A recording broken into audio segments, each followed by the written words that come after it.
भारत का आम समाज अक्सर सरकारी सेवाओं की शिकायत करता रहता है।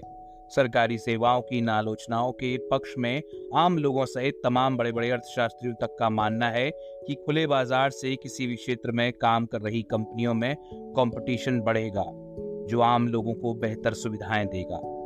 इस एक तर्क के सहारे सरकार ने सभी सेवाओं को बाजार के हवाले छोड़ दिया। इसमें जिन सेवाओं पर इसका सबसे ज्यादा असर हुआ वे हैं शिक्षा, स्वास्थ्य और रोजगार। इसका खामियाजा गरीब, मजदूर और आम लोगों को भुगतना पड़ता है।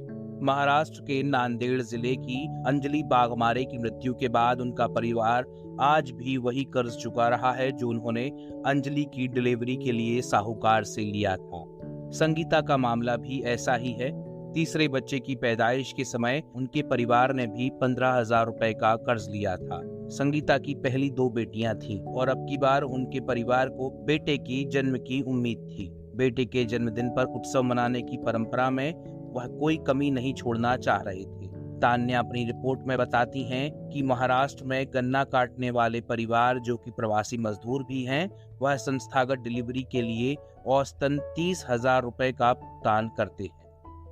सरकार मातृ वंदन योजना और जननी सुरक्षा योजना के जरिए नगद कैश हस्तांतरण करती है। मातृ वंदना योजना का उद्देश्य गर्भावस्था के दौरान महिलाओं द्वारा काम से ली जाने वाली छुट्टी के कारण होने वाली नुकसानी की आंशिक भरपाई करना है, जबकि दूसरी योजना का उद्देश्य संस्थागत डिलीवरी को बढ़ावा देना है। साल 2022 में सरकार ने मातृ वंदना योजना को फिर से शुरू किया, जो अब महिलाओं के आर्थिक सशक्तिकरण के लिए मिशन शक्ति की सहयोगी योजना के तौर पर काम करती है। इस योजना का तब लाभ मिलता है जब 2 बच्चों में 1 बेटी हो। इसके पीछे सरकार चाइल्ड सेक्स रेशियो में सुधार और बालिकाओं के खिलाफ अपराधों को कम करना चाहती है। साल 2022 तक इस योजना के तहत सरकार लाभ राशि का भुगतान 3 किश्तों में करती थी और अब इसे 2 ही किश्तों तक सीमित कर दिया गया है।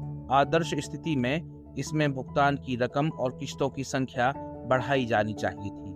मिशन शक्ति की गाइडलाइंस के अनुसार जननी सुरक्षा योजना के हितधारकों को औसतन 6,000 रुपए मिल सकते हैं, जिसमें मातृ वंदना योजना के तहत 5,000 रुपए का किस्तवार भुगतान शामिल है।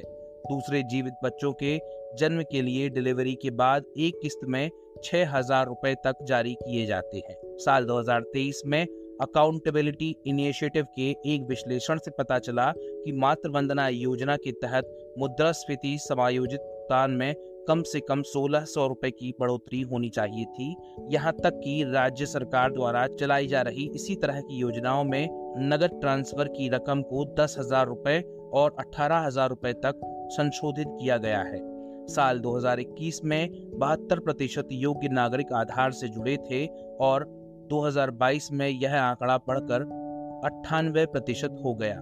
लेकिन उसी साल कम गर्भवती महिलाओं और स्तनपान कराने वाली मांओं ने योजना के तहत लाभ की मांग की, जो दस्तावेजीकरण प्रक्रिया की प्रभावशीलता पर सवाल उठाता है। एक तरफ सरकार योजना का दायरा बढ़ा रही है, दूसरी तरफ इनमें मिलने वाला लाभ घटता जा रहा है। साल 2022-23 में जहां 3 करोड़ के लगभग गर्भवती महिलाओं और स्तनपान कराने वाली मांओं को भुगतान प्राप्त हुआ, जबकि 2023-24 में केवल 22 लाख को ही भुगतान मिला। यह एक चिंताजनक स्थिति है।